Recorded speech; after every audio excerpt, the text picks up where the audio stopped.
رسول اللہ صلی اللہ علیہ وآلہ وسلم نے فرمایا، کوئی صدقہ پانی پلانے سے بڑا ثواب والا نہیں۔ نبی پاک صلی اللہ علیہ وآلہ وسلم نے فرمایا، گناہ وہ ہے جو دل میں کھٹکے اور جس کا لوگوں پر ظاہر جانا تجھ کو پسند نہ ہو۔ نبی پاک صلی اللہ علیہ وآلہ وسلم نے فرمایا، میں جنت کے درمیانے درجے میں ایک گھر کی ضمانت اور اس شخص کو دیتا ہوں جو جھوٹ چھوڑ دے، چاہے مزاح ہی کر رہا ہو۔ رسول اللہ صلی اللہ علیہ وآلہ وسلم نے فرمایا، کھجور کو ناشتے میں کھاؤ تاکہ تمہارے اندرونی جراثیم کا خاتمہ ہو جائے۔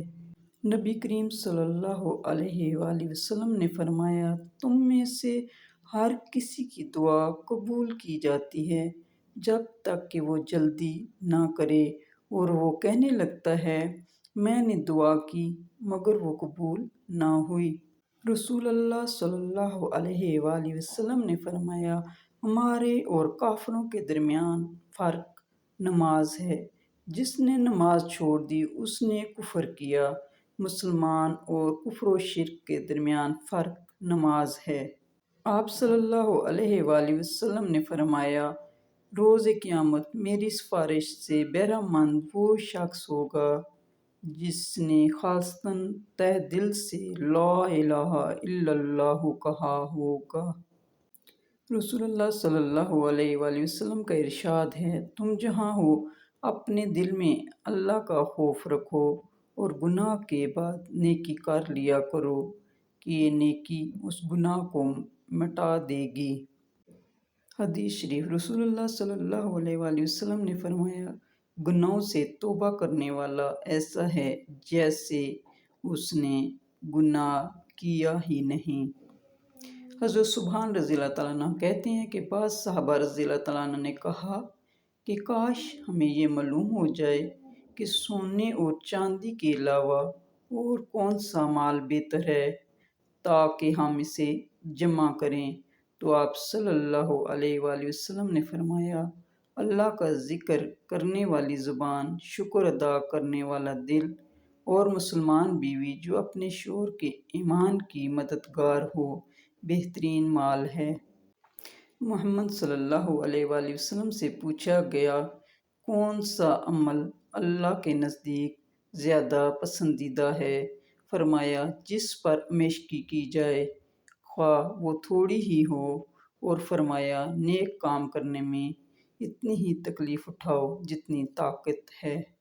رسول اللہ صلی اللہ علیہ وآلہ وسلم نے ارشاد فرمایا، رشتہ داری کاٹنے والا جنت میں نہیں جا سکتا۔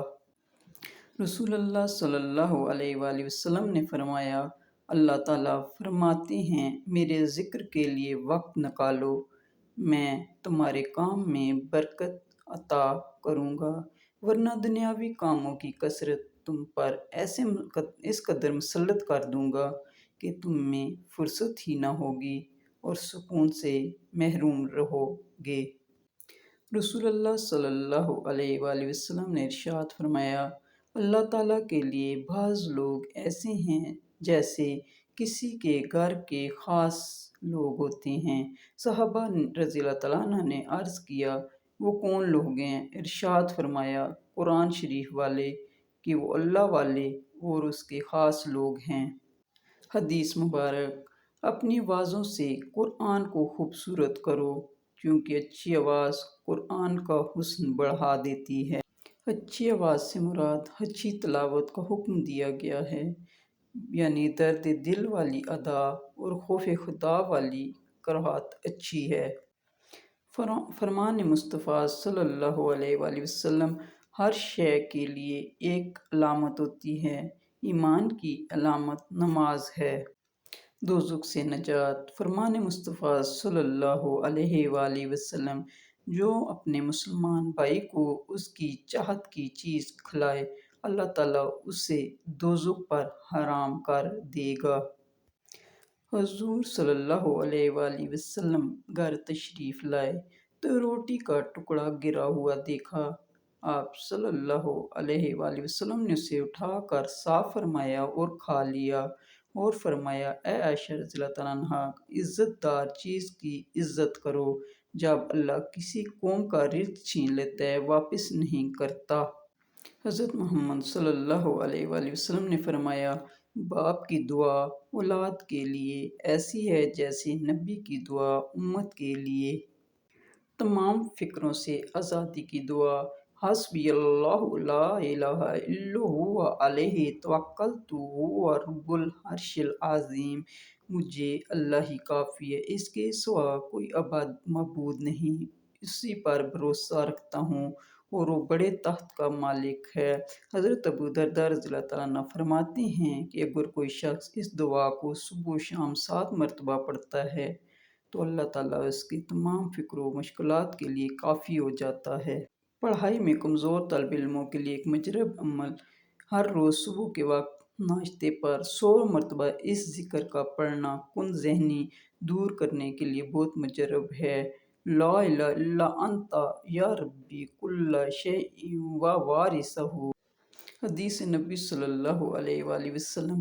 حضرت ابو ہریرہ رضی اللہ تعالیٰ عنہ سے روایت ہے کہ نبی کریم صلی اللہ علیہ وآلہ وسلم نے فرمایا، 7 تباہ کن گناہوں سے بچو۔ لوگوں نے پوچھا وہ کون سے گناہ ہیں؟ آپ صلی اللہ علیہ وآلہ وسلم نے فرمایا، اللہ کے ساتھ کسی کو شریک کرنا، جادو کرنا، کسی کو ناحق مار ڈالنا، سود کھانا، یتیم کا مال ہڑپ کر جانا، میدان جہاد سے بھاگ جانا، نیک عورتوں پر تہمت لگانا۔ نبی کریم صلی اللہ علیہ وآلہ وسلم نے فرمایا، ایک مرتبہ مجھے دوزخ دکھلائی گئی تو میں نے وہاں رہنے والوں میں خواتین کی کثرت دیکھی، وجہ یہ ہے کہ وہ کفر کرتی ہیں۔ عرض کیا گیا، کیا اللہ کا کفر کرتی ہیں؟ تو آپ صلی اللہ علیہ وسلم نے فرمایا کہ شوہر کا کفر کرتی ہیں اور احسان نہیں مانتی۔ اے شخص، اگر تو کسی عورت کے ساتھ ایک زمانہ دراز تک احسان کرتا رہے، اس کے بعد وہ کوئی اس کے خلاف بات تجھ سے دیکھ لے تو فوراً کہہ دے گی کہ میں نے تجھ سے کبھی آرام نہیں پایا۔ ایک حدیث میں آپ صلی اللہ علیہ وآلہ وسلم کا ارشاد ہے کہ جو عورت اپنے شوہر کی تابع دار ہو، اس کے لیے پرندے ہوا میں استغفار کرتے ہیں اور مچھلیاں دریا میں استغفار کرتی ہیں اور فرشتے آسمانوں میں استغفار کرتے ہیں اور درندے جنگلوں میں استغفار کرتے ہیں۔ جو حقوق اسلام نے عورت کو دی ہیں، عزت، پیار، حفاظت، ضروریات زندگی کو پورا کرنا وغیرہ وغیرہ، جو مرد حضرات ان سب حقوق کو پست پوش ڈال کر عورت کو پاؤں کی جوتی سمجھ لیتے ہیں، ان کو یہ بھی یاد رکھنا چاہیے کل اس کی اپنی بیٹی یا بہن بھی کسی کے پاؤں کی جوتی بنے گی۔ اپنی بیٹیوں کے اچھے مستقبل کے لیے آج خود کو بدلیے، اپنی بیوی کے حقوق ادا کیجیے، کل آپ کی بیٹیوں بہنوں کے حقوق ادا ہوں گے۔